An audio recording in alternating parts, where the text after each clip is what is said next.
हम इस वक्त फतेहपुर शेखावाटी में हैं और यहाँ के राजकीय उच्च प्राथमिक विद्यालय नंबर 9 की अध्यापिका शबनम भारतीय शिक्षा विभाग राजस्थान सरकार की ओर से सम्मानित होने के बाद पहली मर्तबा फतेहपुर शेखावाटी पहुँची है और यहाँ धानुका अस्पताल के सामने स्थित स्थानीय स्काउट गाइड संघ के कार्यालय में, उसके भवन में, सभागार में शानदार अभिनंदन और स्वागत किया गया। शबनम भारतीय मैम हमारे साथ हैं। मैडम बधाई सबसे पहले तो आपको। कैसा महसूस करते हैं, क्या कहना चाहेंगे आप?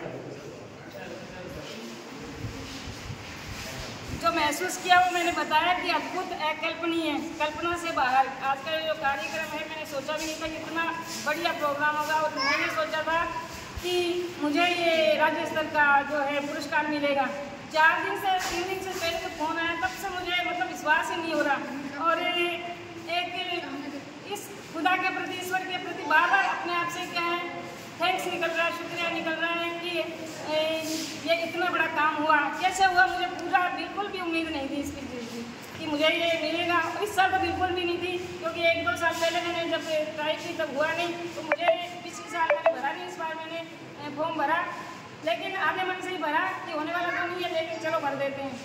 तो जब कहते हैं ना कि कभी निराश नहीं होना चाहिए, क्या पता कब आखिरी चाबी से ताला खुल जाए, तो वही मेरे साथ हुआ। तो इसके लिए मैं विभाग का भी पूरा जो है आभार और धन्यवाद व्यक्त करना चाहूँगी। शिक्षा विभाग राजस्थान का और शिक्षा विभाग सीकर का, जिन्होंने मेरी फाइल को आगे भेजा, मुझ पर विश्वास किया, भरोसा किया और मेरे काम को सराहा और राज्य स्तर तक प्रेषित किया कि आज हम सबको ये दिन देखने का अवसर मिला।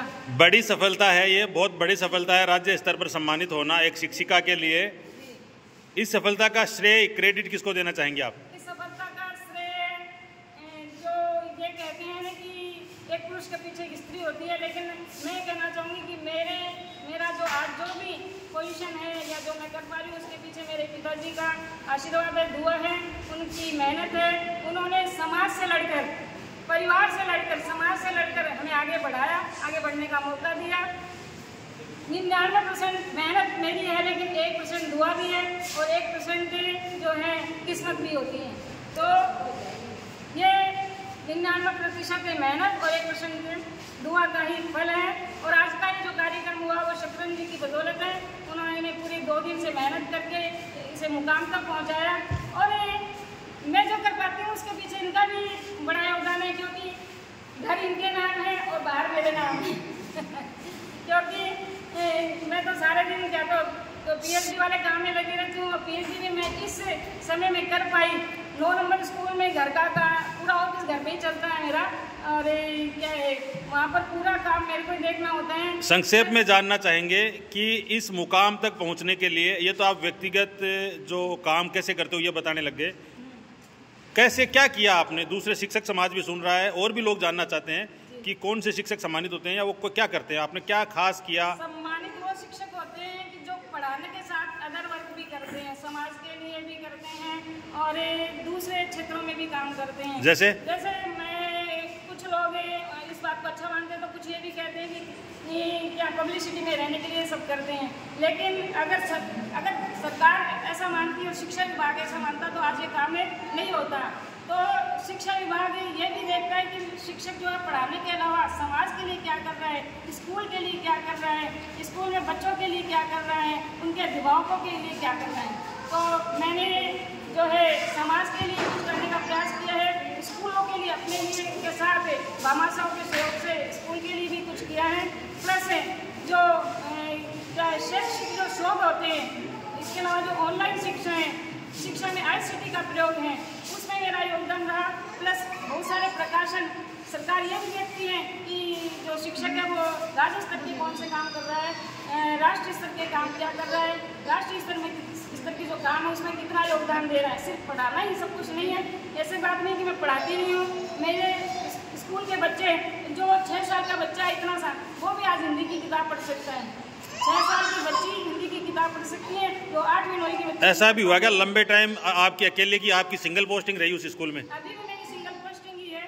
पिछले 2-2.5 साल से मैं जिस स्कूल में हूँ सिंगल पोस्टिंग में मेरी एकमात्र हूँ, जिसमें मेरे पास का भी काम होता है, ऑफिस का भी काम होता है, बच्चों की टीचिंग का भी होती है, स्कूल के जो अदर वर्क वो भी होते हैं, ऑनलाइन वर्क भी होता है, ऑफलाइन वर्क भी होता है, समाज का भी होता है, अभिभावकों का भी होता है, बच्चों को संभालना भी होता है, उनको पढ़ाना भी होता है, कॉपी चेकिंग भी होती है, और जो है रिकॉर्ड मेंटेन होता है वो भी होता है। इसके अलावा टेक्स्ट बुक, पासबुक, चेकबुक, ये जो वर्क होता है वो भी होता है। वो सारे सिंगल वर्क में अकेले ही देखते हैं इस समय। मैम अगला लक्ष्य क्या आपका? अगला लक्ष्य है, वैसे मैंने जो काम किया कभी भी ये सोच के नहीं किया है कि मुझे कोई पुरस्कार मिले, कभी भी मेरा ये वो नहीं रहा। हाँ, गवर्नमेंट भी फॉर्म मांगती है तो हम भर देते हैं, कि कोई नहीं भरेगा तो सरकार हमें विभाग कहता है कि आप भरिए, नहीं भरते तो कहता है कि भरिए फॉर्म।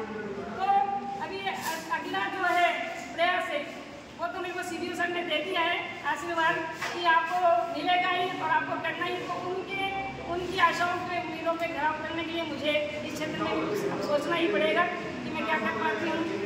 क्या लक्ष्य है अगला? आए नहीं बात पर आप। लक्ष्य ये है कि मैं सामाजिक क्षेत्र में और बालिकाओं के लिए कुछ कर सकूँ। बालिकाओं को आगे बढ़ाने के लिए उनकी फीस है या उनको आगे इंकरेजमेंट देना है, या समाज में जो पिछड़े वर्ग है या स्पर्श है जो GTBT है, यानी गुड टच और बैड टच, उसमें भी मैं कुछ करना चाहती हूँ। गुड टच बैड टच हो गया है सामाजिक कार्य प्लस क्या बोलते हैं आपका शैक्षिक शोध है, इनमें मैं कुछ करना चाहती हूँ। और इस विशेष रूप से बालिकाओं के लिए मैं कुछ करना चाहती हूँ।